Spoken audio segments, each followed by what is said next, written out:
নামাজের পূর্বে নিয়ত নাওয়াইতুন পড়া যাবে কিনা? নামাজের পূর্বে নিয়ত করা সুন্নত না ফরজ? জানেন না আপনারা? নামাজের আগে নিয়ত করাটা এটা কি সুন্নত না ফরজ? ফরজ। ইন্নামাল আমালু বিন্নিয়াত। নামাজের ফরজের মধ্যে একটা হলো নিয়ত করা, শুনেন নাই?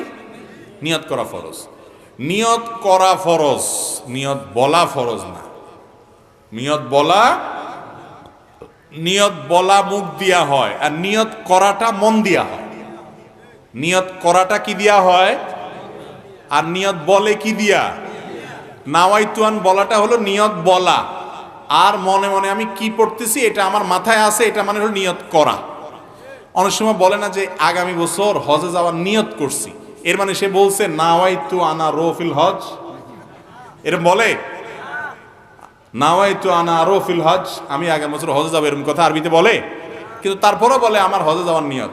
একজন যাইতেছে রাস্তা দিয়ে, কেউ কোন দিকে ছুটছেন, কই যাইতেছেন? বলে যে ভাই বাজারে যাওয়ার নিয়ত করছিলাম। সে কি ওই নাওয়াইতুন পড়ে আসছিল? তার মানে কি তার মনে বাজারে যাওয়ার ইচ্ছা? নিয়ত মানে ইচ্ছা। নিয়ত মানে কি ভাই? আপনি কি ইবাদত করতেছেন সেই ইচ্ছা, সেই ইন্টেনশন, সেই চিন্তা আপনার মাথায় থাকলে নিয়ত হয়ে গেছে। মুখে নাওয়াইতুন পড়ার দরকার রাসূল সাল্লাল্লাহু আলাইহি ওয়াসাল্লাম শেখানো নাই। যদি এটা দরকার হতো তিনি শিখাইতেন। কিন্তু আমরা ছোটবেলা থেকে নাওয়াইতুন পড়ছি। এই নাওয়াইতুন বগদাদি কায়দাতেই আছে, ওই মক্কা মদিনার কায়দায় নাই। ইসলাম কি বগদাদ থেকে আসছে না মক্কা মদিনা থেকে আসছে? তাহলে বগদাদি কায়দাটা পড়লে কেমনে হবে? সহজ হিসাব বুঝেন না?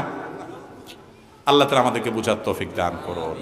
আচ্ছা, নামাজের সময় আপনি নাওয়াইতুন পড়ছেন বুঝলাম। আপনি যখন কাউকে 10 টাকা দান করতেছেন, এটা একটা ইবাদত কি ইবাদত না? ইন্নামাল আমালু বিন্নিয়াত। সমস্ত আমলই যখন নিয়তের উপর নির্ভর করে। শুধু নামাজের ক্ষেত্রে শুধু নাওয়াইতুন পড়তেছেন, দানের সময় কেন বলতেছেন না নাওয়াইতু আন আতাসাদ্দাকা 10 টাকা আরবিতে, যে আমি 10 টাকা দান করলাম, এরকম কি বলেন আপনি? তাহলে সেটা দান হয় কি হয় না? আপনার নিয়ত আছে মনে মনে, আল্লাহ তোমারে খুশি করার জন্য আমি এই মানুষটাকে 10 টাকা দিলাম, বাস আল্লাহ তাআলা সওয়াব দিয়ে দিবেন। তো যে আল্লাহ এটা বুঝে, আল্লাহ নামাজেরটা বুঝে না?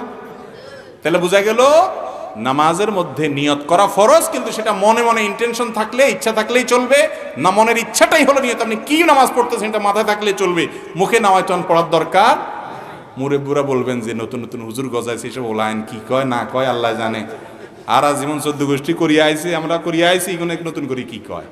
বাবুরে, আমরা দেখতে খেতে ধান লাগান, সব কি ধান হয়নি না কিছু আগাছাও জগজায়? আগাছাগুলো উঠে দিতে হইব। যদি কন না ধানের লগে আগাছা উঠছে, হিগিনো থাক, চলবো? ফসল ভালো হবে?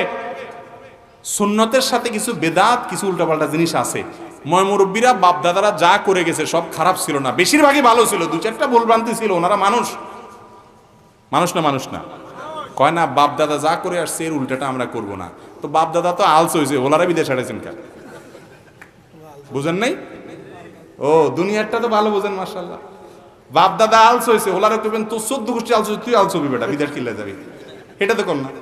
সেখানে ঠিকই বুঝেন যে বাপ দাদার এছাড়া সুযোগ আসেন না, তারা এটা করছে, আমি একটা ভালো সুযোগ পাইছি এটা করি। তো বাপ দাদা যদি ভুল করেন সেটা কি ধরে রাখা যাবে? আল্লাহ আমাদেরকে বুঝার তৌফিক দান করুন।